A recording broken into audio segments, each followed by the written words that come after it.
Welcome to the No Code MBA show. In this episode, I talk with David Bresler, the founder of FormulaBot.com. FormulaBot is an AI data analyst that generates formulas for Excel or Google Sheets, helps with data preparation and data analysis, all combined into one tool. David uses a bubble to build FormulaBot, and in this episode, we talk about how he went from the idea to the actual product using no code. We talk about how he went from building FormulaBot as a side project to going full-time on FormulaBot and what his future goals are for that and how he's running FormulaBot full-time. We talk about balancing work and life as a founder, especially as a founder that's building your startup as a side project while you have a full-time job, and much more. If you want to learn how to build your own AI apps similar to FormulaBot using Bubble and AI APIs like OpenAI, be sure to check out No Code MBA's Building Apps with AI course, where you'll learn step-by-step how to build text and image generation AI apps using Bubble and other AI APIs. If you use the code PODCAST10 at checkout on No Code MBA, you'll get 10% off your No Code MBA membership. Now let's go ahead and get into the episode. Thanks so much, David, for coming on the podcast. Yeah, absolutely. Thank you for having me. I think this is our second time doing this, and hopefully it's not the last. Hopefully I don't do such a bad job where you're like, I'm not calling that guy ever again. Yeah. The first time was great as well. It was more of a like a live event demo, which was cool because that was right before you changed the name from Excel FormulaBot to FormulaBot. So maybe for people who are didn't see that or brand new to what FormulaBot is, if you could just give a brief overview of kind of how you started it, maybe the quick story of how it grew, and then maybe talk a little bit about going from Excel FormulaBot to FormulaBot. Yeah, sure, Seth. So a little over a year ago, beginning of September of last year, I was on paternity leave, and I've always had that kind of entrepreneurial knack, and I kind of told myself, okay, David, you've got 6 weeks to do something. And like Seth had mentioned, I am not a coder.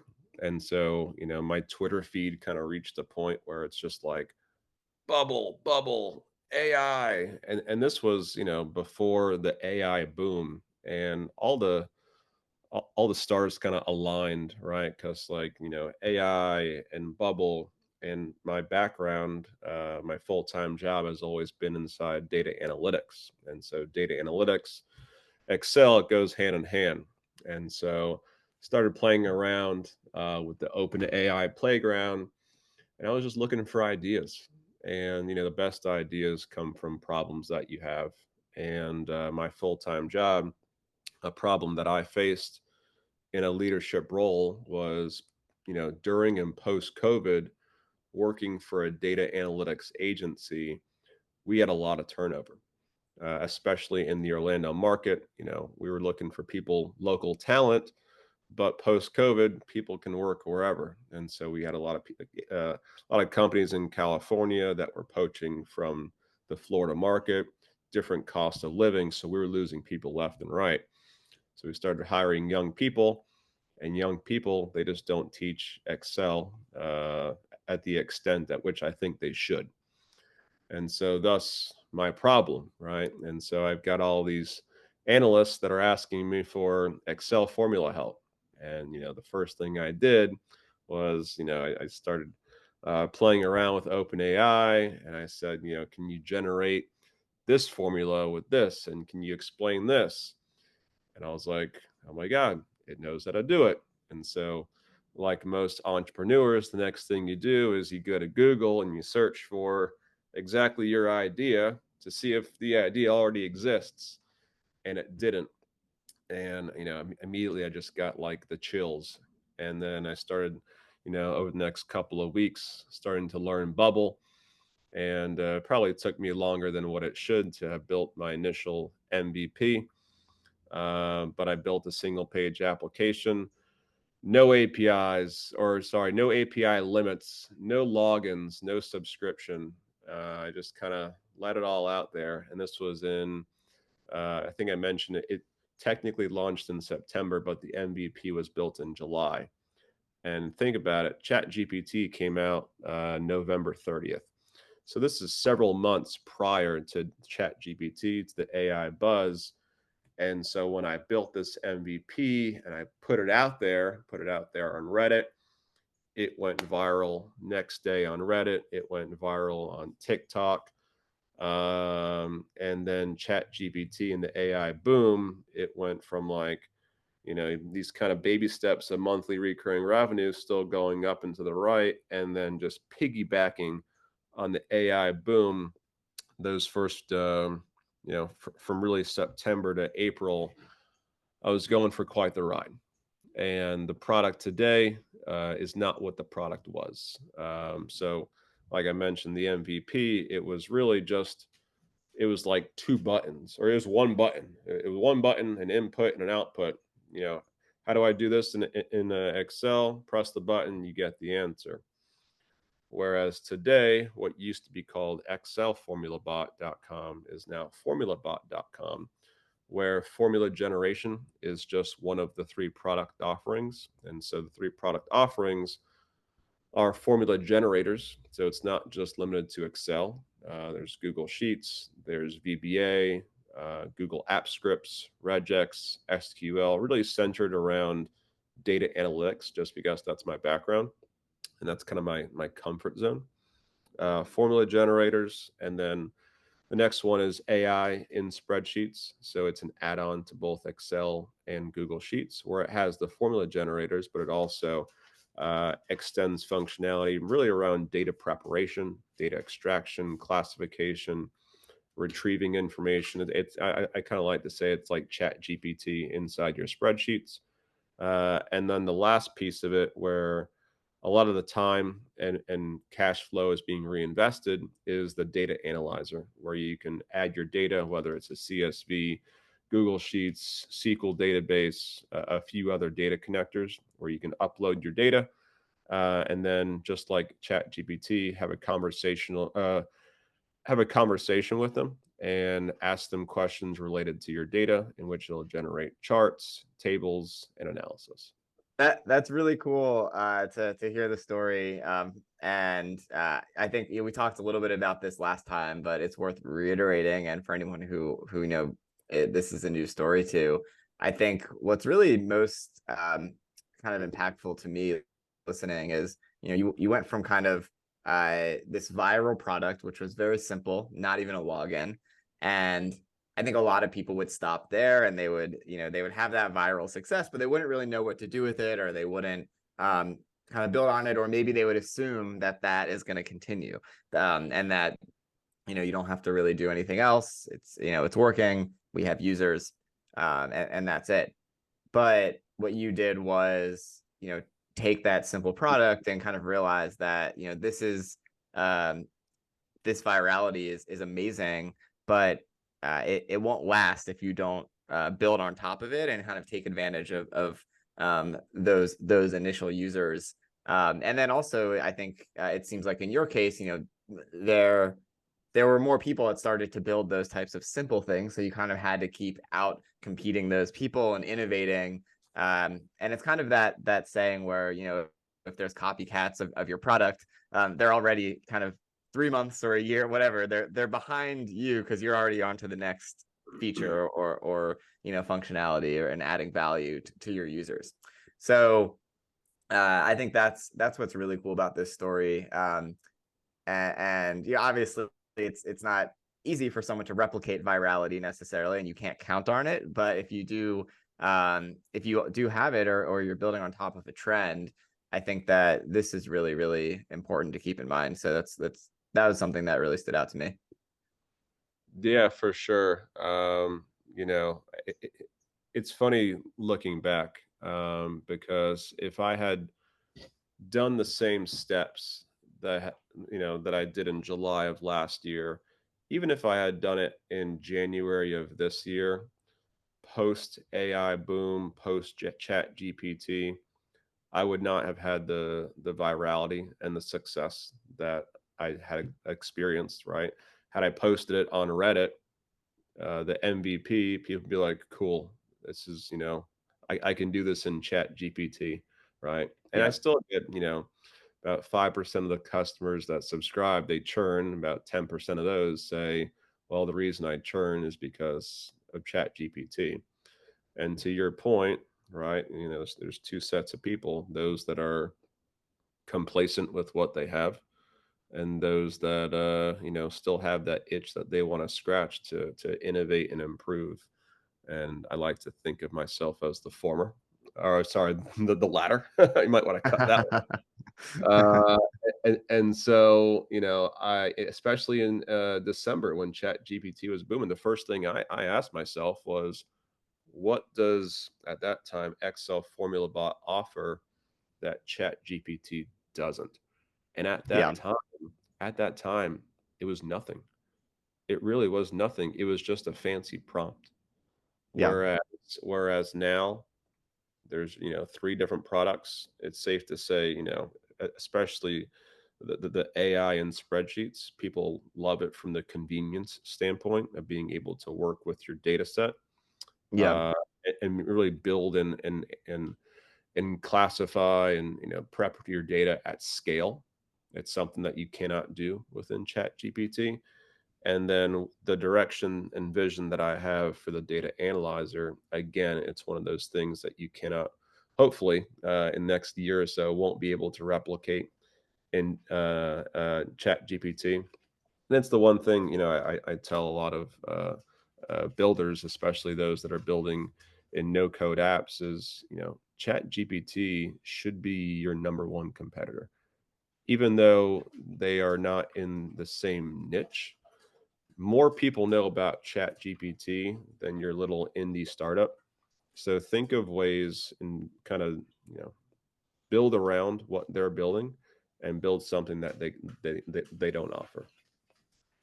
Totally. And I've thought a lot about this as well with kind of Chat GPT and building AI products. And I think that like there is and there still continues to be huge opportunities to build AI products that service a specific need. And while to me, one of the areas where ChatGPT is great for like one-off quick thing, right? I need to go in, maybe you can get it done.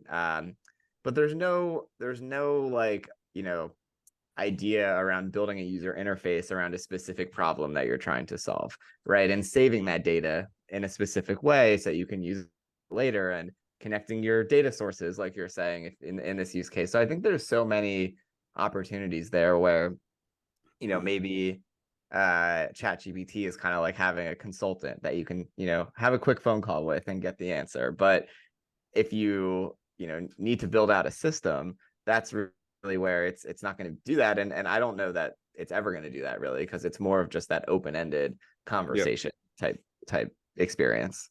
No, yeah, I couldn't agree more with you. Yeah, like when I hear people just say, oh, it's just a chat gpt wrapper, to me it's just like those people are saying that while other people are ignoring that and building amazing businesses on top of the OpenAI API and other APIs. So yeah. I mean, the thing I think about is, you really have to know the audience in which you're targeting, because technical people, especially those that are, writing JavaScript and Python, they're going to greatly significantly over index on not only about knowing, so the awareness, but also using Chat GPT compared Right. compared to the general population. So like, it's one thing if you're building something targeting technical users and Chat GPT is your competitor.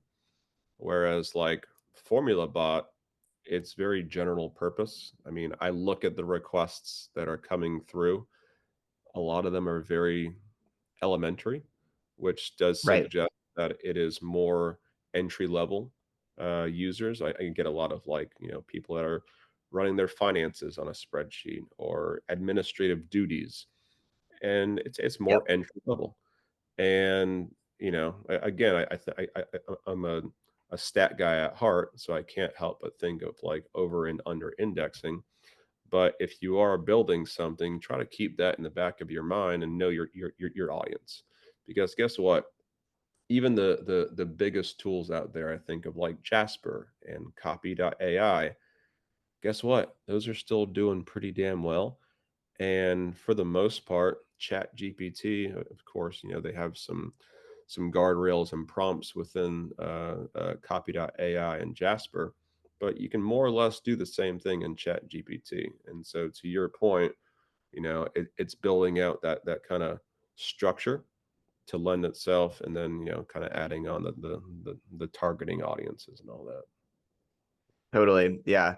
And in terms of Formula Bot, yeah, that was something I was curious about. Are more of the users more junior analysts, kind of people who are more on the, like you said, elementary level? My guess is with data analyzer, you might be trying to target more of the um, maybe intermediate to expert kind of data teams to hook up their data sources. Is that accurate? Yeah, that's exactly it. Especially when it started off, when it was just the formula generators, it definitely skews, and still today skews more entry level when it comes to data analytics. But it's really twofold. The data analyzer, one, to build more bells and whistles and more value. Again, something that down the road can't be replicated within Chat GPT. But the other one is Yeah. to kind of expand out of the current audience that I'm in. Because the current audience that I'm in, the one thing I'm finding is that those that are more entry level, they're also not using it nearly to the extent of like an Excel power user. And so with that, that obviously impacts my sign up to subscribe rate because they're okay with 5 generations a month. Right. And so, I've done a lot of kind of audience insights, added on some quantitative data with the qualitative data through surveys that I have. And that's the one thing that I'm finding. And so I'm hoping that if I can position it both from the marketing standpoint as well as the product side to be a little bit more tailored towards, to your point, an intermediate analyst, hopefully it can improve some of the unit economics that I'm having. Yeah, totally. And my background is also in data analytics. I worked for a startup and ran the business intelligence team there. And totally, I think one thing that kind of stands out is that you you do have this background, and I think that's really important with founder market fit of, okay, what do you have experience and expertise in? And as a result, you're able to kind of build these new features knowing what a data team would want, right? As opposed to if you're kind of a designer, you're not going to really know. Yeah. It's funny you say that because, and it's right. Like, I hear all these founders saying, like, talk to your customers.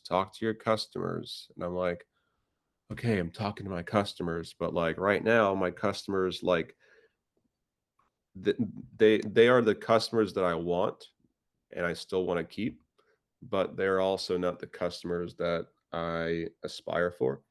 And so when I'm Right. asking customers kind of what they want, it doesn't necessarily align with like my experience of working in data analytics for 15 years. They're asking more very like surface level, entry level Right. features.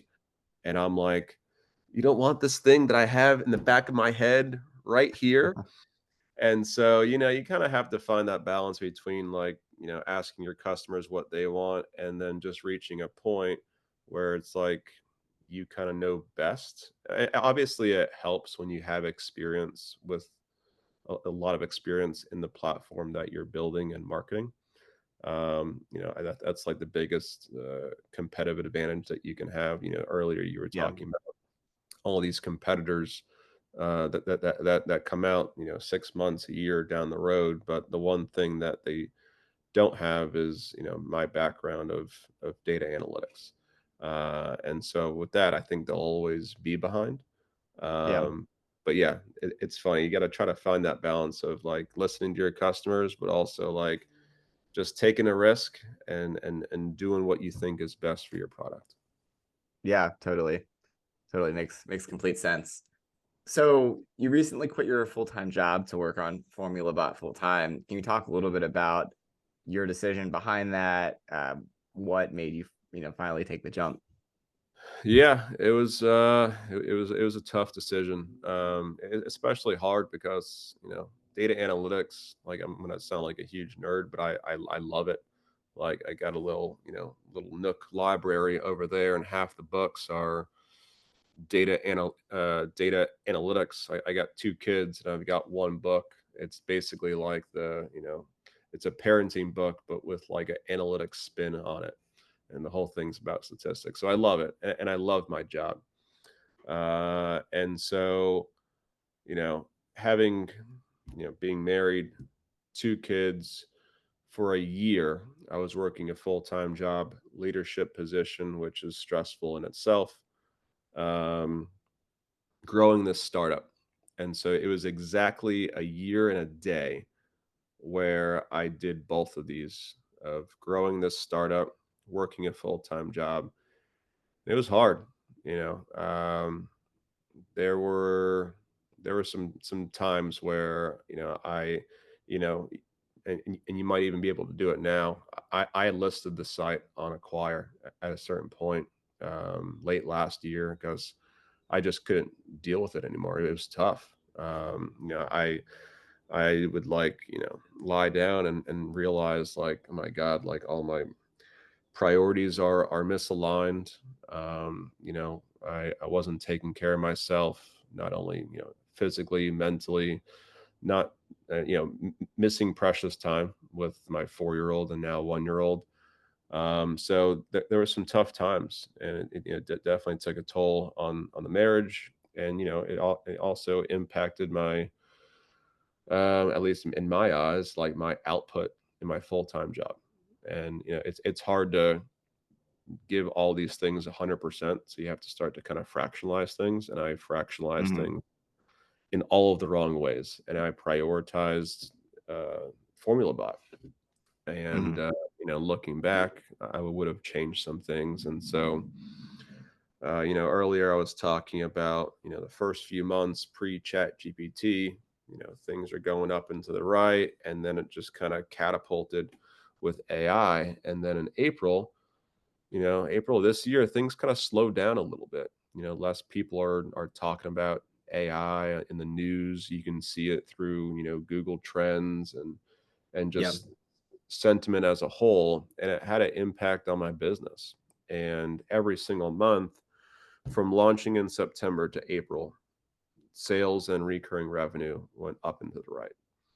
And then I had April to May, June, July, August, 4 consecutive months of flat monthly recurring revenue.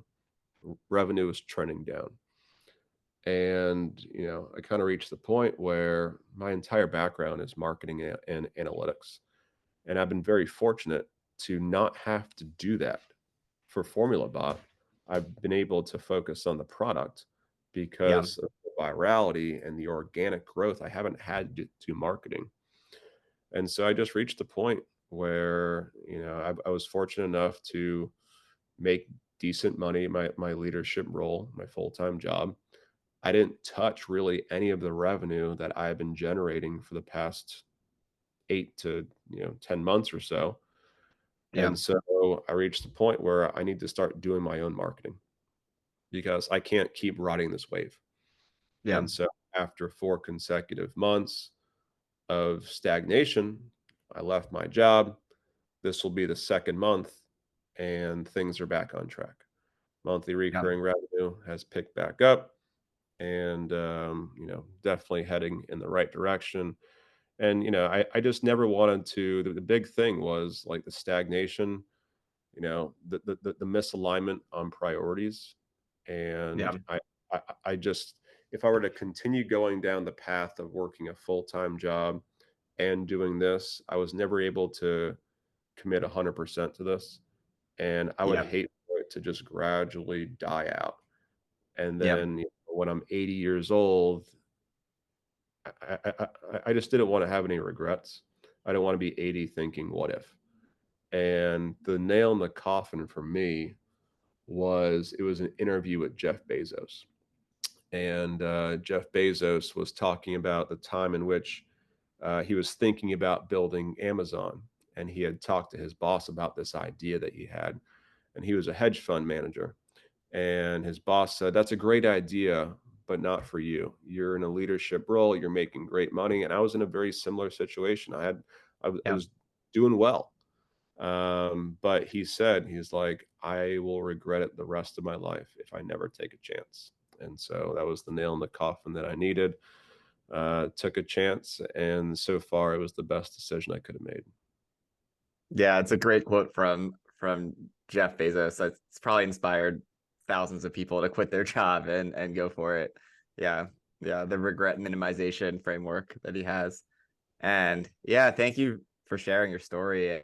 And I think, people who are, you hear about startups that are, going viral or doing great. And what people don't talk about very often is the mental toll that that can take on the founder, especially if you have a full-time job. And I think there's a lot of benefits to doing a side project and having your full-time job. You have the security of that income, right? But it is a lot. It can be really overwhelming. I've experienced that as well in the past, and I can only imagine also having, a family, two kids. I think it's hard enough for people who are generally, I recommend it for people who are, right out of college. They don't really have any at least then, you can do your job, you can come home, you can do your side project all night, and you know, you're sacrificing maybe some social time, but I can imagine just so much harder and more difficult with the family as well. So um yeah, thanks for sharing that, and I'm sure that'll resonate with a lot of people. Yeah, I mean, the biggest thing is like, for anyone that is listening, like it's not a one size fits all cookie cutter approach. I am probably not your stereotypical indie hacker, solopreneur. I'm 35 years old, two kids, wife, and I was doing well in a leadership position. I was in line for promotion and even more responsibilities, but there's a lot of people out there, and to your point, like, man, if I was in my 20s fresh out of college, like, you know, take a chance when you can. But it's not a one size fits all. And I do have some regrets, but the one thing I don't regret is leaving my job immediately, especially Yeah. with raising a family, wife taking off the first year. That just wasn't in the cards. I wasn't considering cashing out my 401k to finance the family. So the timing of that, I don't have any regrets on that. The only regrets I have is just, kind of the misalignment on priorities and time. Right. Yeah. And I think one thing that is good for people like you who do have a skill is that a job is going to always be there. I think, maybe not the same job, but if you have a skill, you're hireable, and you won't go on the street. That's kind of what I've told myself as well in the past.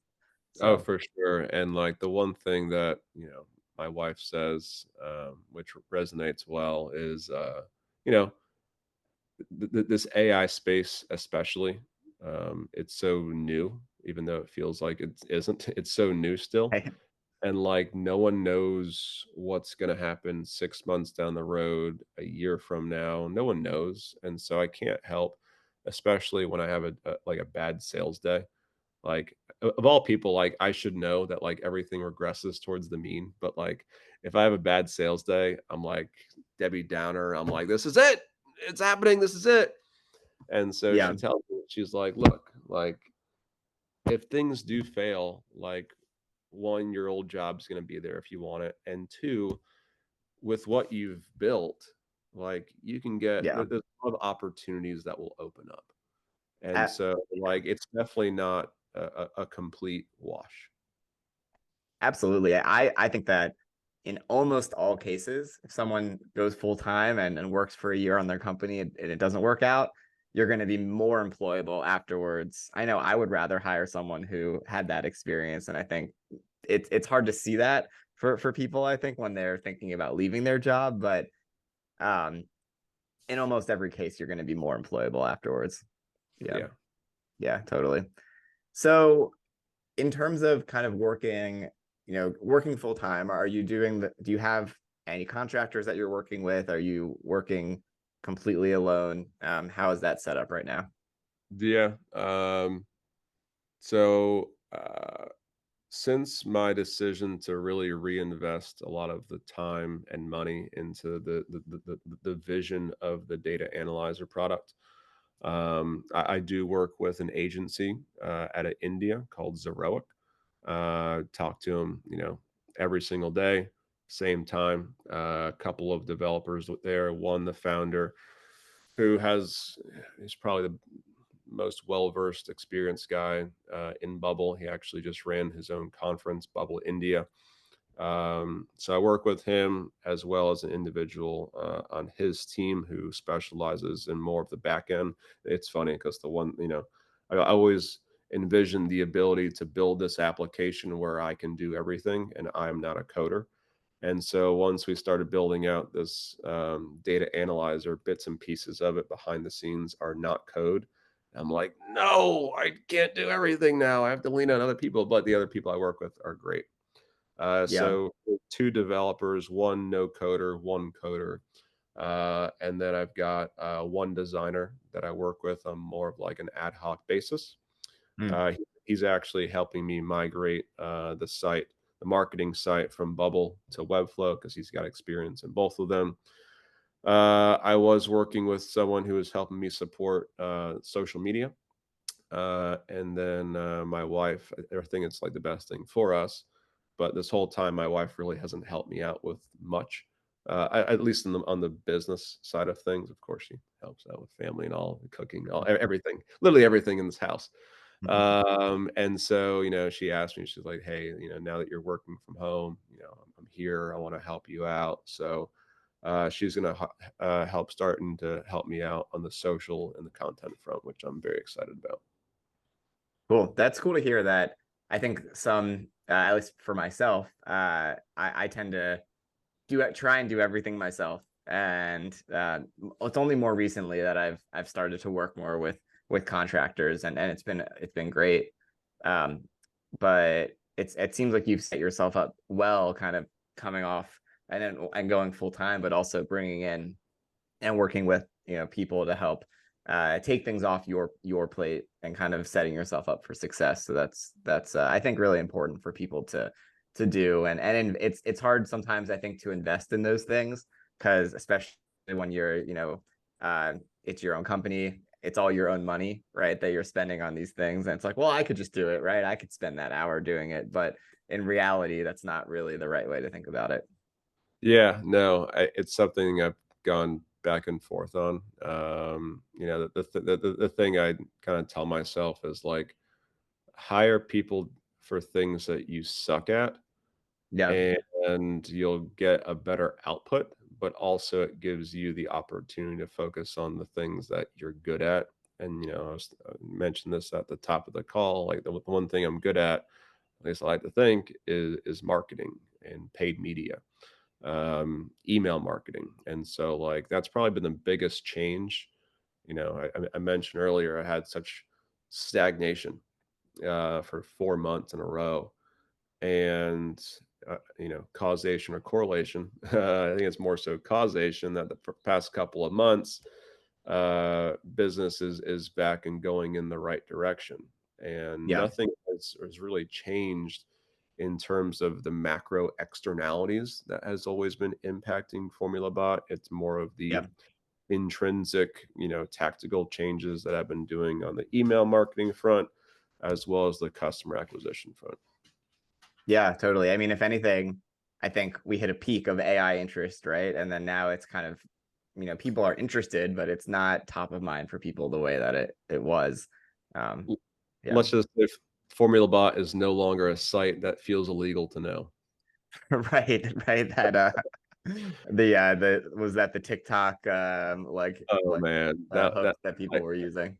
yeah, it was always like, "This website feels legal to know," or like, "Top 10 websites that will help you, get promoted," or just like one of Yeah, those, like it's funny because like, every day I didn't even have TikTok a year ago, but, like, every day I would go on TikTok and Instagram, and I'd do a search for FormulaBot just to see everyone, who's talking about me, and, in total, there must be probably, 500, 800 videos of, other people free willingly talking right. about it. And then I'm telling you, man, like April, like it just stopped. And so I stopped searching. I might get like one a month now. It's like, hey, check out this site that feels legal to know. I'm like, yes, still legal to know. And Yeah, it gets like 3 likes. yeah, yeah. No, it's. I mean, I can even speak to that a bit on the AI course for No Code MBA, where I think I released it in like November or December. I really started promoting it December of 2022, and was running paid ads, Twitter, Facebook, and like from January through May, it's just couldn't lose basically. Every ad was just doing amazing, and You're a uh, genius.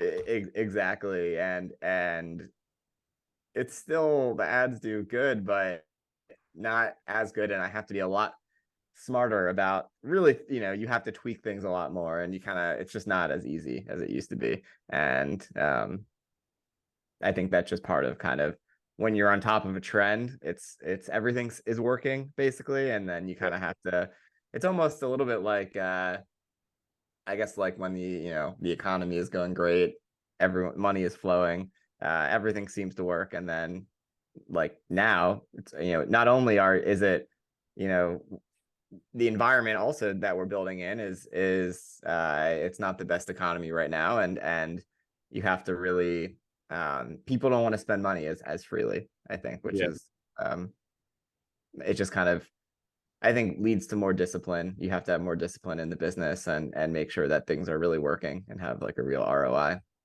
Yeah. Yeah, like, I can't help but think so, like, my full-time job, right, it was a lot of, like, digital media management and analytics, and when things are going well, you point to what we did, like, "Look at all the marketing things that we did. Here's everything that's working." And then when things aren't going well, you say, "Well, it's not the marketing, it's the environment that we're in." But it's never the opposite, right? Like, when you're telling clients, like, "Well, our marketing sucks," but and then, like, things are great, it's like, it's not us, but it's the environment that we're in." Yeah. Uh, but, like, the whole it's like everything boils down to, like, media mix modeling. But, like, it's, like, one thing that, like, is so helpful to understand. It's, like, not everything that you do, is gonna have a direct impact on your business, and so much of it in so many industries, AI, tech, auto I mean, you name it, like, so much of it is just so dependent upon, macro trends. Yeah, totally. I think that's, people don't really think about it much. I totally agree. In terms of your goal setting and staying on track, um, as an entrepreneur, building your own business, what are things that you're doing to kind of manage yourself, manage the kind of the goals of the company as well? Yeah, I mean, managing myself really is just, hate to beat a dead horse, but like better alignment on my own personal priorities. And so, like, this past weekend, took a family vacation with the family, out to the beach. Uh, didn't bring my computer. Of course, I got a computer right here, in which it was actually kind of nice because usually I get like 3 or 4 emails a day for customer service, and this past weekend I think I got maybe 1 or 2 total. It's kind of like they knew I was on vacation. So like personally, that's probably the biggest thing is just like more family time, getting back into the gym, eating healthier. All of those stars are starting to align again. And then on the business front, I said the same phrase a couple of days ago in a conference. Like, I am not VC backed. I don't have any investors, 100% bootstrapped. I own the whole thing. And so I don't have these lofty goals of increasing, monthly recurring revenue 15, 20, 30% every single month. I just want to continue to go up and to the right. If Yeah. if that's 1% or 90%, I just want to continue to go up and to the right, especially during times where I'm focused on product. When you're doing your own thing, albeit, I do have some freelancers, there are times where me personally, I'm focused more on the product side. And then, this past month, I've been focused more on marketing. And so, like, even when times when I'm focused on product, like the product vision that I have, even if I didn't do any marketing right now and I focused on product, if I was flat monthly recurring revenue, I would be complacent with it, just because so much time and research and development is going into the product. Yeah. Uh, Yep. and so, like, I would be complacent with that. Obviously, if I was losing money, that would be a bad thing.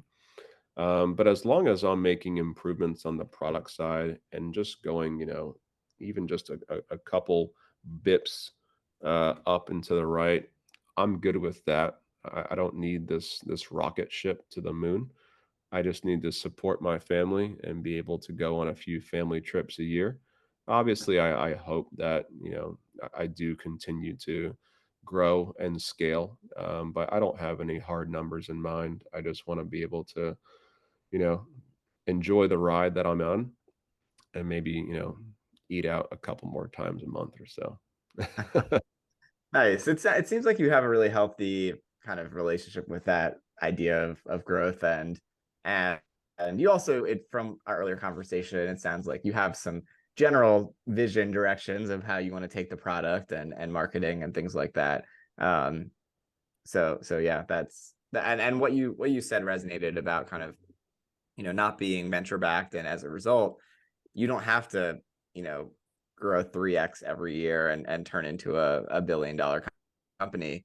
And I mean that's I think another it while working a full-time job and side project can be difficult, it gives you that flexibility. Whereas I think for a lot of people, if they're just quitting their job and starting a company, if they don't have years of savings, you have to raise money because you have to pay yourself, right? And you have to pay a team. And whereas if you're able to kind of build up that revenue on the side, you do have the flexibility of not raising money and still being able to pay yourself and pay a small team and kind of do all of that. So I think it's a huge advantage to not raising money and not otherwise. If you don't hit 3x every year, you just don't raise money and then the company dies, even if it's providing value to people. Yep. No, absolutely. Early on, especially pre-chat GPT, when the site was illegal to know, like I had a lot of VCs reach out. And at that time, I didn't know what I wanted. I even mentioned earlier, I had listed the site on Acquire. Again, I think it's still on there. Um, in which I didn't know what I wanted. I didn't have a vision. I didn't have the vision that I have today. And when I was talking to these VCs, they'd ask me like, "What's your vision?" I was more intrigued with taking phone calls with VCs just to better understand and familiarize myself with like what they want. Yeah. And you know, looking back on it, I'm like, yeah, that makes sense that they didn't call me back. But like, they'd ask me like, what's your vision? If we were to give you a couple $100,000, what would you do with it? And like looking back at my answers again, I'm like, yeah, there's a reason as to why they weren't interested. But even if they were interested, like it's it's just not what I want. Like I am very like if I were to in a few years sell it for, $5 million, I'd say that's a win for me. Yeah. I'm would be very I'd be not complacent, I'd be ecstatic if I can Yeah. reach that milestone. I think I'm like 1/5 of the way there in terms of valuation, which is awesome. There's more to go, but it's just not in the cards. It's not in the DNA. It's not in my DNA for me to have to build this company to $1 billion valuation and have 10% of it. I want to be able to own this thing as much as I can, and hopefully in a few years maybe sell it and then build something else that's awesome that I'm passionate about. Yeah. I mean, $5 million outcome is incredible. And then, maybe it's 10, maybe whatever. I mean, that's an amazing outcome for an individual. And I think more and more, I feel like just reading Twitter, like you see more and more people kind of adopting this mindset of kind of realizing, oh, wait, like there's another option as opposed to raising VC, and the outcome for the individual can be much better. It's, yeah. I mean, even still, like I left my full-time job, but there were some opportunities that coincided with me leaving that presented itself to do some freelance analytics work. And I still do that. It's only a couple hours a week. But I'm still doing freelancing work because the money in terms of like, per hour, it's great money. And it's not taking away too much from FormulaBot. It's kind of nice and refreshing to like get out of like, you know, the day to day and do something that, uses maybe a little different side of the brain. Yeah. Uh, and so, yeah, just another, I guess, word of advice is, if you are doing your own thing and building up your own startup, like, to give yourself a nice little runway, like it is okay to do freelance work and do something on the side while you're building this thing up. Because even at, this past year, it'll be, several $100,000 in annual recurring revenue. Here I am still doing, $150 hour freelancing work because, in terms of hourly rate, it's not bad. And still can put food on the table for the family. Sorry, my dog's crying in the background there. No worries. Yeah, I no, totally. I think, and it sounds like you enjoy data analytics anyway, so it's, good to do. And I completely agree. I think, there's probably a certain point where you might not want to do the freelance work anymore. Maybe you're getting close, depending on how things go. But no, it completely makes sense of kind of. I do occasionally also do here and there some freelance work because if it's easy enough and fun, if it seems like it'll be good. I mean, usually I don't, but yeah, occasionally it's fun to do, and that's Yeah, kind of it's like the benefit of having your own company, right? You can say, oh, if you want to do it, then do it, right? yeah, it is very nice to have that autonomy and not have to tell someone, even though I'll maybe pass it by my wife, like, hey, is it okay? Because she's like, "Oh, you're already stretched thin." But it is nice to be able to kind of mix and mingle, and even from day to day within FormulaBot, like, I only have like 2 meetings a day usually, but it is nice to have the autonomy to say, today I'm going to focus on marketing, or today I'm going to focus on product. And, Yeah, it's an awesome, awesome feeling. yeah, totally. Is there anything else you want to share about FormulaBot or your journey, or maybe where people can find you to learn more about you or follow along? Yeah. I mean, again, I think about the conference I just spoke at and kind of listed out like what I kind of chalk up a lot of the success to. Obviously like first movers advantage and a lot of, kind of riding the wave of AI. I got into some tactical things that I did along the way. But the biggest thing is just the people that have joined me in this journey. Whether it's my wife, freelancers that I work with, folks like yourself, Seth, that I've had the opportunity to talk to, and also really just the no code community. If it wasn't for especially the no code community, like I would not have had the know-how to build FormulaBot to what it is today. Early on, building out the MVP, I didn't have any experience in Bubble. And there's so much documentation, like textual documentation that's out there. And if I was building this app, let's say 3 years ago, like the content, the video tutorials that I used a year ago, they weren't out, 3, 4 years ago or so. So if I were to build this 3, 4 years ago, I don't think I would have gone through all of the textual documentation that there is today. And Yeah. so I'm just, fortunate for the community of like what they've built. They've kind of paved the way. And it's so much easier to build something in no code today than ever before. So, I'm just thankful for the community and all of the people that have joined me along this journey. Yeah, it really is amazing. There's so many times when I'm building something in Bubble or another tool, and Bubble in particular, I'll look it up in the forum and someone will have an answer of how to do something. And there's so many times where without it, it would be very, very, very difficult. So it's a huge, I think, value to Bubble and the no code community, kind of a testament to the no code community. Yeah. Yeah, no, for sure. And I think you mentioned, just a plug, if anyone does, because I like to return the favor, because I was able to learn a lot from those that kind of paved the way. And I like to think that what I've done, although I haven't documented everything, I like to think that I've paved the way, at least, hopefully motivated at least one person that listens to this. So, if you are that one person and you want to chat, feel free to chat me on Twitter. It's like the only social platform I have. I don't think I've posted a photo on Instagram in like 3 years. But if you do, feel free to reach me at Bressler Tweets on Twitter or X. Right. Yeah. Cool. Well, thank you so much for coming on. This was an awesome conversation.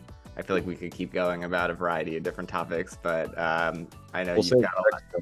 Yeah, we'll save it for next time, for the next podcast. I'd love to check in 6 months or a year down the line, and we'll see where FormulaBot is then. So yeah, thanks again for coming. This was great, and I think it'll be helpful to a lot of people. Thank you for having me, Seth. I appreciate it. Thanks so much for listening to this podcast. If you want to learn how to build your own AI applications using no-code tools, be sure to check out No Code MBA's Building Apps with AI course. And if you use the promo code podcast10, you'll get 10% off your No Code MBA membership. Thanks again so much for listening, and be sure to subscribe to get all of our future podcast interviews.